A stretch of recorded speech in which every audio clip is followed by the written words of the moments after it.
जय श्री राम, जय श्री बालाजी महाराज की जय हो। राजा रामचंद्र जी महाराज, माता सीता की जय हो। मैं सुनीता यूट्यूब चैनल राम जी की दीवानी में आप सभी भाई बहनों का स्वागत है। आज मैं आपके लिए लेकर आई हूँ, जब हमारे अंदर माता रानी की पूजा हम कर रहे हैं, उसकी ऊर्जा हमारे अंदर प्राप्त होती है तो हमें क्या पता चलता है। जब हमारे अंदर माता रानी की ऊर्जा हमारे अंदर सम्माहित होने लग जाती है तो उसके कैसे हमारे अंदर शक्ति महसूस होती है, कैसे हमें हमारी कृपा हमारे ऊपर होती है, ये आज मैं आपको बताने जा रही हूँ। तो वीडियो को अंत तक बने रहे। ये ऊर्जा सम्माहित होती है तो इस वीडियो को, अगर आप हमारे चैनल पर पहली बार जुड़े हैं तो हमारे चैनल को ज़्यादा से ज़्यादा सब्सक्राइब करें और हमारी वीडियो को लाइक शेयर ज़रूर करें, ताकि हर एक व्यक्ति तक हमारी वीडियो पहुंच सके और वो भी अपना कल्याण कर सके और अपनी कृपा पा सके। जब हम नियमित प्रतिदिन हर रोज अपने आराध्य की, अपने कुल देवी की, अपने इष्ट देव की जब हम उनकी पूजा करते हैं तो निश्चय ही हमारे ऊपर उनकी कृपा जरूर प्राप्त होती है। इसमें बिल्कुल भी संदेह नहीं होना चाहिए कि हमारे ऊपर उनकी कृपा नहीं बनती है। ये सिर्फ हमारे देखने के ऊपर, हमारे समझने की बात हो जाती है कि हमें पता नहीं चलता है कि हमारे आराध्य की कृपा हमारे ऊपर कितनी हो रही है, कितनी नहीं हो रही है। ये बात हमें देखने के लिए, समझने के लिए हम नित्य पूजा पाठ तो करते हैं, लेकिन हमें उसका पता नहीं रहता है कि हमारे ऊपर माता रानी की कृपा आ रही है या नहीं आ रही है। हम माता रानी की निरंतर पूजा पाठ करते हैं, सुबह शाम दोपहर जब भी हमें समय लगता है। हम नवरात्रों में भी उनकी पूजा करते हैं, हर दिन उनकी पूजा करते हैं, लेकिन हम कैसे पता चले कि हमारे ऊपर उनकी कृपा आई हुई है और इस बात से की जानकारी हमें कैसे प्राप्त होती है, इसका ज्ञान हमें इतना नहीं है। इसके लिए हमें क्या करना चाहिए, जब हम नित्य पूजा पाठ करते हैं, नित्य माता का जाप करते हैं, तो हमारे अंदर एक अजीब सी हलचल महसूस होती है, हमारी ऊर्जा महसूस होने लगती है। जब हम निरंतर माता रानी के नाम जप कर रहे हैं, माला पाठ कर रहे हैं, तो उससे जब हमें माता रानी की कृपा हमें प्राप्त होती है तो निरंतर हमें एहसास होने लग जाता है कि माता रानी की कृपा हमारे ऊपर आ रही है। तो इससे जब हमें उनकी ऊर्जा प्राप्त होगी, जब हमारी ऊर्जा, उनके माता रानी की ऊर्जा हमें प्राप्त होगी, तो उससे हमारा ओरा भी मजबूत होगा। ओरा मजबूत होगा तो ओरे के बाद हमारी ज्ञान इंद्रिया जागृत होगी। ज्ञान इंद्रिया जागृत होगी तो हमें एहसास जरूर होगा। पूजा पाठ करते करते हमें इन चीज़ों का अनुभव भी होता है, एहसास भी होता है, लेकिन हम जान नहीं पाते हैं कि ये हमारा ऊर्जा महसूस हो रही है, ऊर्जा हमारी जागृत हो रही है कि नहीं। कैसे हमें महसूस होती है, जैसे पूजा करते करते दीपक की लो बहुत ज़्यादा तेज जलने लग जाती है, उसमें फूल बनने लग जाता है, मंदिर में एक अजीब सी चमक आने लग जाती है, हमारे शरीर के अंदर कंपन होने लग जाती है, हमें बैठे बैठे हिलने लग जाते हैं और हमारा सिर घूमने लग जाता है, हमें नींद का एहसास होने लग जाता है और हमें बहुत ज़्यादा जमाइयाँ आने लग जाती है। तो इस चीज़ से हमें पता चलता है कि हमें माता रानी की कृपा हमारे ऊपर आ रही है, हमारी ऊर्जा जो है हमें मिल रही है और हमारा ओरा बहुत मजबूत हो रहा है। और ओरे को जागृत करते हैं तो उससे ही माता रानी हमारे अंदर प्रवेश करती है। जब हम कुल देवी देवता का अपने ध्यान करते हैं, माता रानी की नित्य हम पूजा करने लग जाते हैं, तो निश्चित ही हमारे ओरा मजबूत होने लग जाता है, हमारी ज्ञान इंद्रिया जागृत होने लग जाती है और हमें एहसास होने लग जाता है कि माता रानी कहीं ना कहीं किसी रूप में हमारे साथ है। इसका हमें ज्ञान नहीं पड़ता है, इसकी बात हम समझ नहीं पाते हैं। जब हमारे अंदर इस चीज़ की ऊर्जा प्राप्त हो जाती है तो ऊर्जा प्राप्त करते करते हम खुद अपने हाथों से इन्हें मलिन भी कर देते हैं। हम इन्हें मलिन करते हैं, अब आप देख लीजिए, नित्य पूजा पाठ हम कर रहे हैं। अब जैसे सर्दी नवरात्रे शुरू होंगे या कोई भी नवरात्रे के व्रत शुरू होने, जब हम नित्य पूजा पाठ कर ले हैं तो हमारे ही कारण, हमारे हाथों से हम मलिन कर देते हैं। अब जब नवरात्रे आते हैं तो हम नित्य सुबह शाम इतनी पूजा करते हैं कि हम अपना ओरा जागृत कर लेते हैं और हम ऊर्जा हमारे अंदर आ जाती है। नवरात्रों में तो हम पूजा बहुत ज़्यादा करते हैं, लेकिन जैसे ही नवरात्रे खत्म होते हैं हम पूजा पाठ करनी छोड़ देते हैं। नित्य वैसी पूजा हम नहीं कर पाते, तो वो शक्ति हमारी जो है वो मलिन हो जाती है, जो हमारा जागृत था वो भी मलिन हो जाता है और उससे हमें उनका एहसास नहीं रहता है। अगर हम जैसे नवरात्रों के दौरान भी अगर हम नित्य पूजा करते रहते हैं तो उससे हमारा जो हमारी इंद्रियां हैं, जो हमारे है और हमने मजबूत किया हो नित्य बराबर हमारा बना ही रहता है, उससे वो हमारा मलिन नहीं होगा।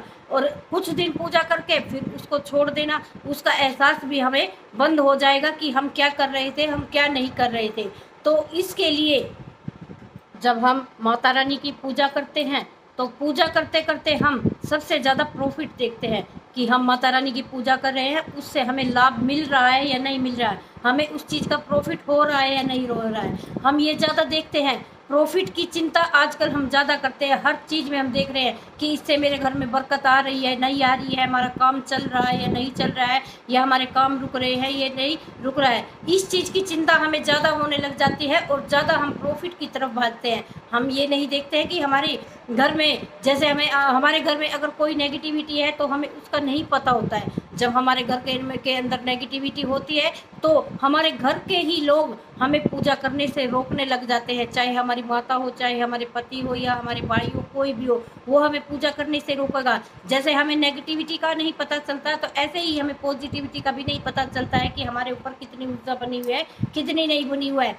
हम पॉजिटिविटी को कैसे पहचान सकते हैं? हमारा मन ज़्यादा पूजा में लगने लग जाएगा, हमारा मन जो हर समय ये चाहेगा हम राम नाम का भजन करेंगे, या हम हनुमान चालीसा कर रहे हैं, या दुर्गा चालीसा कर रहे हैं, या दुर्गा सप्तशती का पाठ कर रहे हैं, या ओम दुम दुर्गाय नमः का जाप हम कर रहे हैं, तो हम उस तरफ की तरफ ज़्यादा भागने लग जाते हैं ताकि हमारी इंद्रियां, जिस तरह हमें नेगेटिविटी या नकारात्मक का पता नहीं चलता वैसे ही हमें सकारात्मक का पता नहीं चलता। अब जैसे हम ही लगा लें, हम कोई किसी मुसीबत में है और उस मुसीबत से हम अपने आप ही निकल जाते हैं, हमारे बच्चों की रक्षा हो रही है, घर से बाहर जा रहे हैं, कहीं ज़्यादा एक्सीडेंट होने वाला था और वहाँ छोटी सी चोट लगकर बच जाते हैं। तो इन चीज़ों की रक्षा भी तो हमारे देवी देवता ही कर रहे हैं, ये भी तो हमारी पॉजिटिविटी है, हमारे घर में सकारात्मक ऊर्जा है जो कि हमारे देवी देवता हमारी रक्षा कर रहे हैं। इस चीज़ों का ज्ञान हमें नहीं है, हम नहीं समझ पाते हैं कि हमें जो ऊर्जा हमें मिली हुई है वो कैसे हमारी रक्षा कर रही है, कैसे हमारे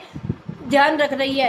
नेगेटिविटी को तो हम पहचान लेते हैं कि घर में काम नहीं बन रहा है, बरकत नहीं है, या किसी ने कुछ किया है, ये चीज़ें हम जान लेते हैं। लेकिन सकारात्मक को भी हमें ध्यान रखना है। हमारे घर में उजाला होने लग जाता है, हमारे घर में बरकत आने लग जाती है। कहीं ज़्यादा चोट लगने वाली होती है तो वहाँ छोटी सी चोट पर लगकर हमारे घर में ठीक हो जाता है। ये छोटी छोटी चीज़ें हैं, जब हम देवी देवताओं की पूजा करते हैं तो हमारे अंदर प्रवेश करती है, हमारे अंदर एक उजाला बना लेती है, जिससे हमें इस चीज़ों का ज्ञान नहीं होता है। जब हम प्रतिदिन किसी भी मंत्र का जाप करते हैं तो मंत्र जाप करते करते अब आप किसी भी मंत्र को लगा लिए, हम जैसे माता रानी का ही कोई मंत्र है, जैसे ओम दुम दुर्गाय नमः या श्रीम दुर्गाय नमः, इन किसी भी मंत्र का जाप करते हैं तो इन मंत्रों से ही हमारा ऑरा मजबूत होता है। इन मंत्रों के करते करते हमारा जब बैठकर हम मंत्र ज़्यादा करने लग जाते हैं तो बैठे बैठे हमारा सिर हिलने लग जाता है, सिर घूमने लग जाता है, अचानक से मंदिर में अलग सा उजाला दिखाई देता है, बहुत ज़्यादा जमाइयाँ भी आने लग जाती है। ये क्या है? ये एक पॉजिटिविटी है जो हमारे देवताओं की, हमारी माता रानी की कृपा हमारे ऊपर आ रही है। इससे ही हमारा ऑरा जो है मजबूत हो रहा है, जो हम जान नहीं पाते हैं। किसी भी मंत्र को ले ले, जब हम दिन रात एक मंत्र को करेंगे तो क्या उससे माता रानी की कृपा हमारे ऊपर नहीं होगी? ये हम जाते हैं, हम एक चीज़ को बार बार याद कर रहे हैं, बार बार हम पूजा कर रहे हैं, तो उससे इस चीज़ का एहसास करो कि हमारे ऊपर हमारे देवी देवताओं की कृपा जरूर होती है। नित्य हम एक मंत्र को कर रहे हैं तो उससे हमारे देवी देवता हमसे मजबूत हो रहे हैं। और एक बात है, जब हम नित्य एक आराध्य है, एक कुल देवी देवता, एक इष्ट और एक ही गुरु को अगर हम बनाकर करते हैं तो हमारे कुल देवी देवताओं का आशीर्वाद हम पर मिलता है। अब हम पूजा तो कर रहे हैं अपनी माता रानी की, एक देवी देवता की, लेकिन हम सोचते हैं कि हमें कुछ लाभ नहीं मिल रहा है, हमारे घर में बरकत नहीं हो रही है, तो उसे कुछ दिनों के बाद हम छोड़कर दूसरे देवी देवताओं की पूजा करने लग जाते हैं। तो उससे कि अगर हमने छोड़ दी है तो उससे हमारा ना ही ऑरा मजबूत होगा, ना ही माता रानी की कृपा हमारे ऊपर होगी, क्योंकि जब तक हम एक इष्ट, एक आराध्य और एक गुरु नहीं बनाएंगे तब तक हमें किसी भी देवी देवता की कृपा हमारे ऊपर नहीं होगी, और ना ही हमारे इष्ट देव की कृपा होगी, और ना ही हमारे पितृ देवताओं की कृपा होगी। क्योंकि एक गुरु ही है और एक इष्ट एक आराध्य ही है जो हमारे देवी देवताओं की ऊर्जा हमारे ऊपर मजबूत करता है और हमारे ओरे को जागृत करता है। जब हमारा ओरा जागृत होगा तो हमारे ऊपर अपने आप ही हमारे इष्ट देव की कृपा, हमारे कुल देवी देवता की कृपा, हमारे पितृदेव की कृपा अपने आप होने लग जाएगी।